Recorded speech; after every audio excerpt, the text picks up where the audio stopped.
Hoy, nos vamos a sumergir en un misterio de la Guerra Fría.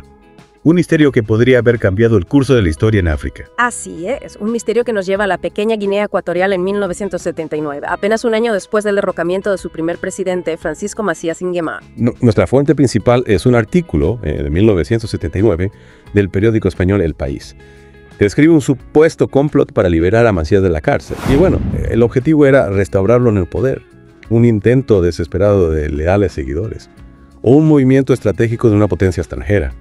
Acompáñenos mientras desentrañamos este enigma histórico. El artículo es bastante cauteloso en su lenguaje. Utiliza términos como supuesto complot y fuentes afirman. Esto nos indica que la información debe ser tratada con cuidado y que hay mucho espacio para la interpretación. Precisamente, el artículo menciona arrestos múltiples, pero solo nombra al supuesto líder del plan. ¿Quiénes eran los otros implicados? ¿Por qué arriesgarían su libertad para devolver al poder a un dictador conocido por su brutalidad? Esa es una pregunta clave. Macías fue un líder, controvertido por decirlo menos. Su régimen se caracterizó por la violencia, la represión y la violación sistemática de los derechos humanos. Es difícil imaginar que tuviera muchos partidarios dispuestos a arriesgarlo todo por él, a menos que hubiera algo más en juego. Y aquí es donde la trama se complica aún más. El artículo menciona la presencia de armamento soviético y la coincidente partida apresurada de marineros soviéticos el mismo día del intento de fuga. Pura casualidad. Durante la Guerra Fría, nada era casualidad, especialmente en un continente como África, donde la URSS y Estados Unidos competían por influencia. Guinea Ecuatorial, con su ubicación estratégica en el Golfo de Guinea, se convertía en una pieza clave en este juego geopolítico. Entonces, podríamos estar hablando de un intento de golpe de Estado orquestado por la Unión Soviética para recuperar su influencia en la región.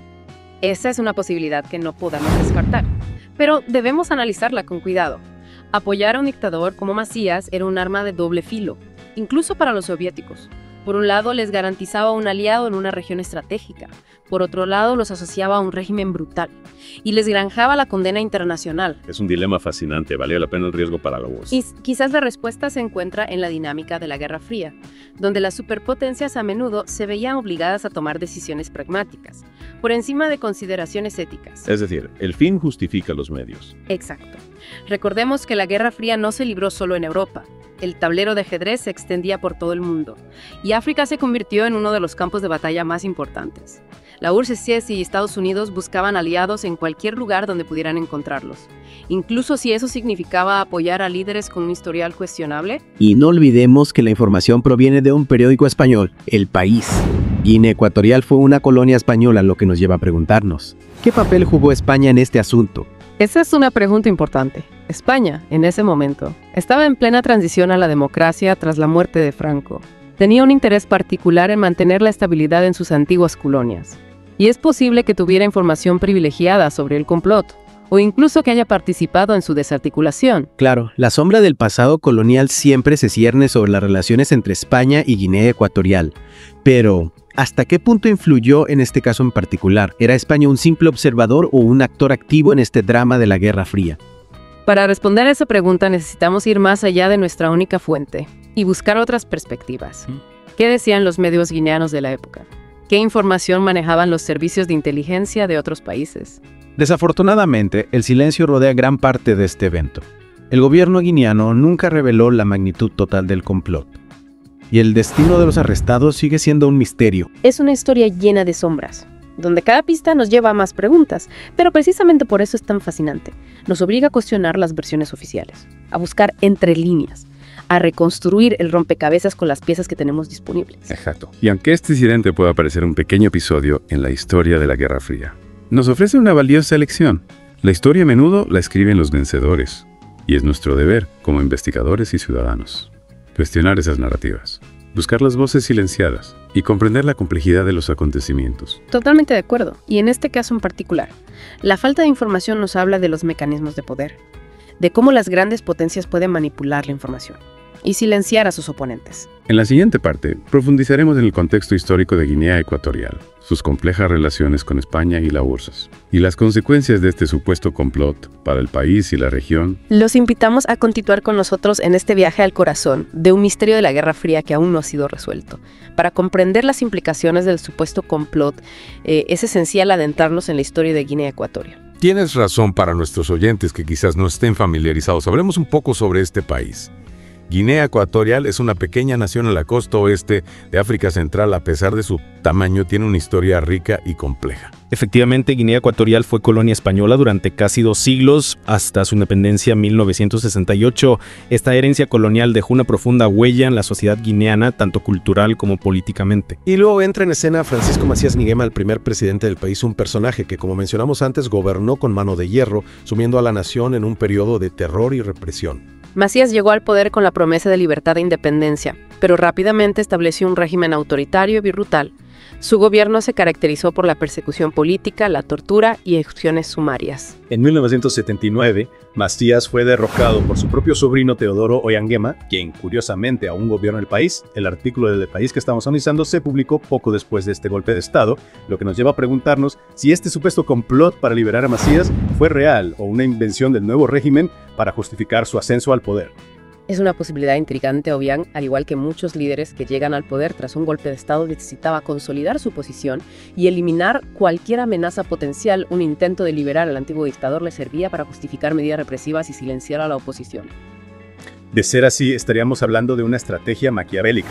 Utilizar el miedo, un regreso del pasado, para afianzar el control del presente. Sin duda y lamentablemente no sería un caso aislado a lo largo de la Guerra Fría. Muchos líderes africanos utilizaron la amenaza del comunismo o la inestabilidad política para justificar gobiernos autoritarios. Guinea Ecuatorial no fue la excepción. Es una realidad que nos hace reflexionar sobre el costo humano de la Guerra Fría. Pero volviendo al supuesto complot, la presencia de armamento soviético y la salida repentina de marineros soviéticos, el mismo día del incidente, nos lleva de nuevo a la URSS. ¿Qué tan profunda era su influencia en Guinea Ecuatorial? La URSS buscaba expandir su influencia en África y Guinea Ecuatorial. Con su ubicación estratégica en el Golfo de Guinea, era un objetivo atractivo. Sin embargo, como mencionamos antes, la figura de Macías era problemática incluso para los soviéticos. Es posible que la URSS haya estado involucrada en el complot a un nivel más sutil, quizás proporcionando apoyo logístico o armamento sin estar directamente detrás de la operación. Es plausible. Recordemos que la Guerra Fría se libró en gran medida a través de guerras proxy, donde las superpotencias apoyaban a bandos opuestos en conflictos locales para extender su influencia. Quizás ese supuesto complot fue un ejemplo de ello. Eso explicaría la presencia de armamentos soviéticos sin implicar necesariamente una participación directa en el plan para liberar a Macías. Exacto, la UCCS podía negar cualquier implicación directa si el complot fracasaba, pero al mismo tiempo se beneficiaba de la inestabilidad que generaba en una región de interés estratégico para Occidente. Es un juego geopolítico complejo con múltiples actores moviendo sus fichas en un tablero global, y en medio de todo esto, Guinea Ecuatorial, un pequeño país luchando por encontrar su camino en un mundo dividido por la Guerra Fría.